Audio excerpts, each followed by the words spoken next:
Hello friends, మనం ఈ short వీడియోలో తెలుగు మెథడాలజీకి సంబంధించి ప్రణాళికలు నిర్వచనాలు ఉన్నాయి కదా. దాంట్లో మొదటి నిర్వచనాన్ని ఒక చిన్న కోడింగ్ ద్వారా అయితే నేర్చుకోవడానికి ట్రై చేద్దాం.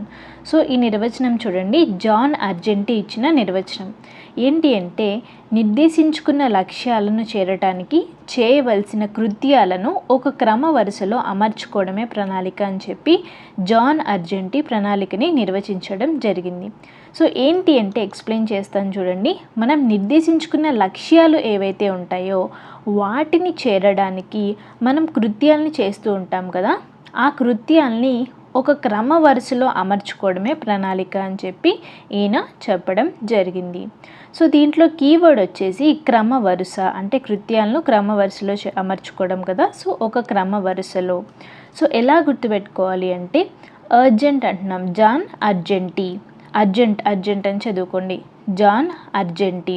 మనం బ్యాంక్స్కి వెళ్తూ ఉంటాం కదా. సో ఎంత అర్జెంట్ వర్క్ అయినా సరే మనం ఒక క్రమ వరుసలో నిలబడి మాత్రమే ఆ పని పూర్తి చేసుకోవాల్సి ఉంటుంది. సో ఇలా కోడింగ్ చేసుకోండి, ఓకేనా.